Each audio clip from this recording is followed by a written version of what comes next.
Hi, this is Mark from LongIslandWatch.com, and welcome to another episode of Watch and Learn. In today's video, we're going to be covering mechanical automatic watches again. We'll be talking about accuracy. What can you expect as accuracy? How many seconds per day will your new mechanical or automatic watch deviate from true time when you receive it and start wearing it? I find that a lot of people that are new to the hobby, or maybe have always worn a quartz watch and this is their first automatic, they get their results after the first week and the watch is off by a minute or 2 minutes, and they immediately think that something is wrong, when in truth, probably nothing is wrong. It's just you really need to set your expectations as to what, proper accuracy is for a mechanical or automatic timepiece. So this really follows the vibrations per hour watch and learn that I did. I think it was episode number 28 or something. After I shot that video, I started thinking about what I had said in it, and something amazing, I guess, came to mind. Is that if you watch that video, remember we discussed the frequency of a watch movement. So an ETA 2824 beats at 4 hertz, which means the balance does this 4 times a second. 1, 2, 3, 4. It does that 4 times a second, and that's how it keeps time. So we had discussed that that movement is 28,800 beats per hour. So what I was thinking was, wow, what does it take to be off by 1 second per hour? And well, obvious, it only takes another 4 oscillations back and forth per hour. So 28,800 beats per hour. If you get 28,808 beats per hour, because this is really 2, never mind the doubling, but just doing this just a couple more times in an hour out of 28,000 gives you a second an hour. Extrapolate that over a day, that's 24 seconds a day. That's 24 seconds a day, something that most people, I believe, would think is egregious. That's too much. That watch is way too fast. But here you've asked a mechanical system that's relatively inexpensive, that's doing this 28,000 times an hour, and it's only doing it a couple extra times per hour. It's really, I think it's tuned pretty well. And I was like, wow, that's not a lot. And that's why watches, or mechanical watches, are inherently inaccurate, because we're asking them to do so much, and if they're off by just a little bit, that error compounds hour on hour, day on day. At the end of a week, after 168 hours, we can be off by a couple of minutes. So then I thought, okay, I know a lot of Seikos and stuff. The upper end that they give as acceptable is plus 25 seconds. So what is plus 25 seconds as compared to all the seconds in a day? Turns out to be it's like 3 parts in 10,000. It's insane. I mean, it's such a small number. Yet again, we take them to task over it. Compared to the digital watch, which is seconds a month usually, 10 to 15 seconds a month. Probably better. By the time you have to change it for daylight savings time, any inaccuracies are already gone. You've already accounted for them. Versus, maybe 10 to 20 seconds a day for an automatic. That's my own wrist check. So it's an automatic Newcomers. You saw me wear this one the other day. This is on the mesh. And this is a watch I don't think you've seen. It's a running watch. Yes, I run. I ran this morning. I kept it on. Awesome. This is my second Garmin running watch. The first one's years old, and it got about 3 to 4 runs out of it before the battery had to be recharged. This one went a month before having to be recharged. It's simply amazing. So in today's watch and learn, what I want to do is I'm going to take you to the table, because I don't want to talk the entire time to the camera. I have, 8 or 9 watches to show you. We're going to not really talk about the watches. We'll just show you what the movement in the watch is, and then I'll go over the specs of that movement, so you know what the manufacturer is telling you to expect with accuracy. So let's hop on over there and see what's going on. So what I did was go through inventory, and I found, I guess, movements broke into really 2 categories. You had your Seikos and Orients, which is the company that manufactures the movement and puts them in the watch, versus Miyota and ETA. Those are the movements I'm going to cover. I'm sorry, I should have said that. I'm going to cover Citizen. I did it again. I'm going to cover Seiko, Orient, Miyota, and ETA movements. Just a couple from each. But what I thought was interesting after I started, looking into this was like, well, okay, Seiko and Orient make their own movements, and they put them in the watch. So in the instruction manual is the expected accuracy of the movement. For most of them, I'll get into that in a minute. When you delve into a company like Miyota, well, Miyota manufactures movements, for the industry. Not specifically manufacturing their own watches. Obviously, they make Citizen, but moreover, they give their movements out to industry for sale. So their movement sheets have specs on them, but what does that mean when it gets into the watch, and what is the expected accuracy? I thought that was interesting. And ditto goes for ETA. ETA is a movement manufacturer, and it was tough getting specs for them. I had to go to Wikipedia to get specs. But again, that's movement accuracy. That's not necessarily what I'm going to call installed accuracy. So like I said, I got a bunch of watches in front of you, and I'll pick one up at random, and we'll start going through them. So the first watch I'm going to cover is, I don't think I've ever shown this one on camera before, is the Seiko Alpinist. This is the SARB017. And this is powered by Seiko's 6R15 movement. This is an extremely culty watch. People love it. Honestly, I will be brutally honest, I don't get the draw to it. I mean, it's a nice green dial, but people do simply go gaga over it. It's got a screw down crown, nice, obviously gorgeous green dial.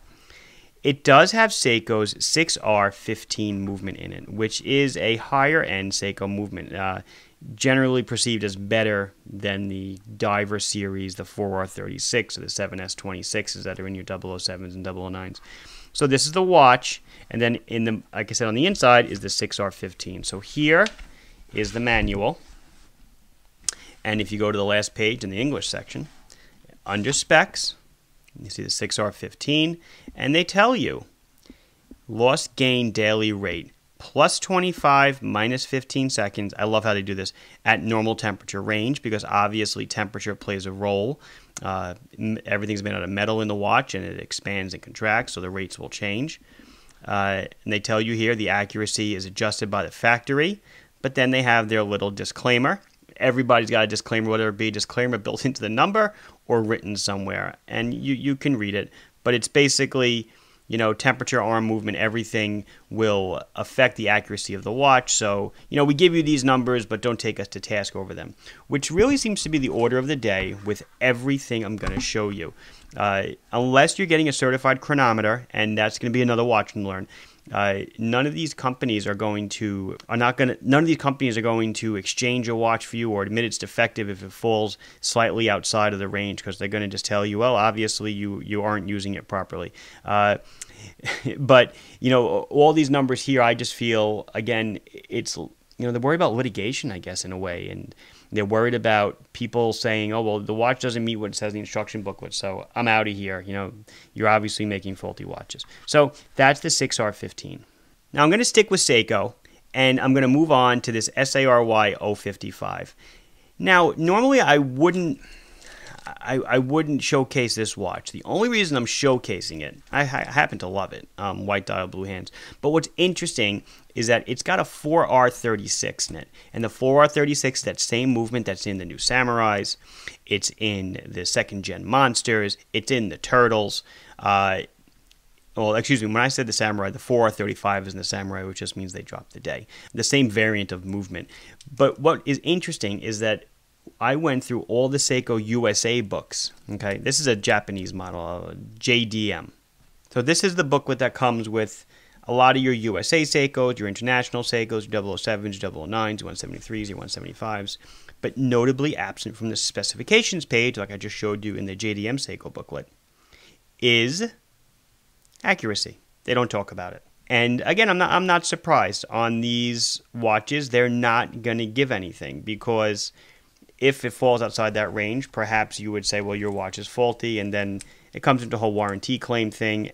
But in the end of the day, if it's off consistently, any watch can be regulated. But I thought that was interesting, and that's why I grabbed this watch. So because it's a JDM, I get these nice little Japanese booklets with it, and this actually has the daily rate specifications. So let's check those out. And there you go. So you can see the 4R35 through the 4R39. They're all pretty much the same movement. They just have different functionality. The loss gain, it's funny though, it's really gain loss, is plus 45 seconds to minus 35 seconds a day at normal temperatures, they say, and they have the same notes at the bottom. So here we're getting, I guess I don't want to say lower grid movement, but it is. It's a less refined movement. And now we can see the accuracy is drifting as much as 45 seconds a day. I think most of us would agree that if our watch is running 45 seconds a day, we would want to get it regulated. That to me is an enormous number. Was that going to be 5 minutes a week or something? That's a lot. It can easily be regulated. I think a lot of watchmakers would also say that that is just excessive. But that's just what they put on the paper. Is that what you should expect? No. You should expect a lot better. Should you expect, like some people write and say, oh, my SKX 007 is getting 2 seconds a day? No, you shouldn't. That is, that's unrealistic. That's the Slim Fast commercial where the person lost 200 pounds in 4 days. You gotta take everything with a grain of salt. Expect usually, I like to tell people with most watches, 10 to 15 seconds. If it's outside of that, let it go for a while. And if it's still crazy, let's get it regulated. But, 45 seconds, wow. It's funny. I sell the watch and I'm like, that's crazy. How can you write that in a book? So I might as well just keep going with Seiko since we're kind of just walking through a lot of their movements. So here is the Marine Master 300. This watch needs no introduction, but probably needs an introduction if you don't know it. What's interesting about this watch that most people dig is it's a monocoque case. One piece, there's no removable case back. Everything is somehow inserted through the top. I guess if you popped off the bezel and looked around, there's a lot of engineering going on into there. It's a 300-meter water-resistant dive watch, beautiful bracelet. Now, I guess I didn't discuss price. The Alpinist 400 to 500, the SARY watch 300 to 400. This is like 2,000, a little over 2,000. And what do you get for this nice Marine Master watch, this SBDX017? Well, you get Seiko's 8L35 movement. Ta-da! And there is the booklet. And again, like the others, I'm going to be able to go right to the back and find you the specifications. I love Seiko Japan for doing this. It's extremely transparent. There's nothing to hide. There's the specs. Look at that, plus 15 to minus 10. That's pretty good for for an automatic. A chronometer is plus 6 to minus 4. But now they're really signing up and saying we're going to do plus 15 to minus 10. That's pretty tight to sign up to. A fairly tight number. And I'm going to bet that most people that own this, as Seiko adjusts them at the factory, it's probably a lot better than that. But again, it's a little CYA, a little cover your you-know-what, to make sure that the watch that they produce fall within the range of expected accuracy. So where does that leave our little 7S26 friends? This watch, the 007, the 009? Honestly, I don't know. When I showed you the SARY 055, it's my opinion that the 7S26 and the 4R36 movements are around similar calibers, so I'm going to guess the rated accuracy is going to be similar to plus 45, minus 35 seconds, or somewhere around there. But again, most people out there report that they are getting seconds per day on these guys. I just wanted to bring this up just as a case in point, this little SNK 803, that they make in 4 different colors. So then we'll move on to ETA. This is a Marathon WW194006 with a non-U.S. government dial. This is a 300-meter diver, nice chunky 41-millimeter watch, probably fairly known in watch circles. Tritium tubes for nighttime viewing. You look at the thickness on that. Built like a brick, extremely. So this guy uses an ETA movement, a 2824, 25 joules, 40 hours, and so I went to ETA's website, and maybe you guys can look. I couldn't find anything on what they say accuracy is going to be. And I'm guessing because they are not manufacturing the watch. Marathon is. So Marathon gets the movement, puts it in the watch, and Marathon regulates it if they want to. I did find a snippet on Wikipedia that the standard grade ETA, which I don't even know if this is standard or elaborate. I have no idea, but it's adjusted to 2 positions, so 1 position, 2 position, and it's around plus or minus 15 seconds a day in those positions. Then maximum positional tolerance in other positions, 30 seconds a day. So at let's just say 15 seconds a day, probably a decent number, and then a company like Marathon goes in and regulates them to be a little bit tighter. But that's what you get for a watch like this, which retails for around $800 or so, or $900. You get a tighter accuracy, and a Swiss movement on the inside. But again, now here we have a manufacturer of movement supplying them to industry, and industry is using them. So who knows what industry is doing once they're put inside the watch. So now let's talk about Miyota for a minute, Miyota movements. I got two Miyota watches here, Miyota base, an 821A and a 9015. This is the 821A movement, and the 821A basically took the place of the 8215, I believe, so it's a more upgraded movement, but this is a low-cost alternative to automatic movements. Miyota is a Japanese company. They make the movement for this beautiful Graf Zeppelin watch with the burgundy dial, model 7656-3. Man, I love that dial. I know I like blue, but that burgundy is something else that's really cool looking. But anyway, so Miyota actually, you can go right to Miyota's website, and you can click on the movement. What a great website. You click on the movement, and they bring up the spec sheet. And you can see, they tell you exactly all the specs of the movement. Power reserve, beats per hour, and what we're looking for, accuracy. So what they say is plus 40 to minus 20. So plus 40 seconds to minus 20 seconds a day for the Miyota 821A. Are you going to get that? Probably not. You're probably going to get a lot better. But it's just you just need to know that this is what the manufacturer of the movement puts it at. But that's the manufacturer of the movement. Then you have Zeppelin comes along, they case it, they put hands on it, they put the dial on, so you don't know what's going on inside the movement. You put hands on it, obviously the movement is going to operate differently than without hands for timing purposes, or different hands. So everything matters, but they're signing up to plus 40, minus 20 as a movement manufacturer. I am sure that this watch certainly performs better than that. I'll move on to the Miyota 9015 based watch, this Hemel watch. And so now this has a movement made by the same people. It beats a little bit faster. It's a 28,800 beat per hour Miyota 9015. Beautiful watch, nice case. Love the strap with the rivets in it. But now we're down to plus 30 to minus 10 seconds a day for the Miyota 9015. Is that what you're going to get? Nah, you're going to get a lot better because they're going to regulate the watch and you're going to see better results. But again, Miyota makes the movement. That's what Miyota signs up to for accuracy of the movement before it's installed into the watch. But a great piece. Which brings me to the last manufacturer we're going to talk about, Orient. So Orient, as I said in the beginning, they make their own watches, make their own movements. So they make the movement, they pop it in the watch. So in their instruction manuals, they have expected accuracy, which I can really appreciate, and it's really good that they do that. They tell customers, hey, you bought an automatic watch, it's going to vary. This is what you should expect. Whether it's realistic, the expectations, it's definitely more towards the side of being conservative, but still, it gives you an idea that you're not going to be getting the accuracy of a quartz battery-operated watch. So this is the Bambino version 4, AC08003A. Beautiful gray dial, nice suede strap, gold accents, killer. This is a killer watch. So here is the Orient booklet for this. I said it's an AC08, so there's the AC down there. So this tells me it's the booklet.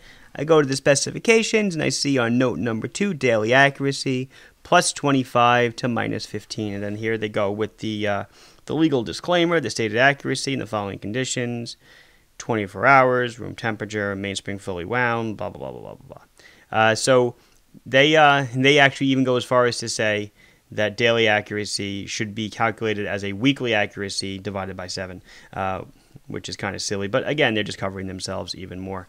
So plus 25 to minus 15 for this Bambino. And then ditto, it's the same, even though it's a different movement, it's the same accuracy for the sun and moon. In blue, this is the ETOT004D. Comes in black, comes in white, but obviously blue is my color. This watch is also accurate to plus 25 to minus 15 seconds per day. So it's same accuracy. I have the booklet here, but it's the same exact numbers. So again, this is all just really setting expectations so that when the consumer purchases the item, they know what to expect. So this has been Mark from LongIslandWatch.com talking to you about expected mechanical watch accuracy. Please like this video if you enjoyed it. Please subscribe to our channel if you have not done so yet. If you have any questions or comments, please put them down below, and I'll be sure to address them as soon as I can. Thank you for watching. Bye-bye.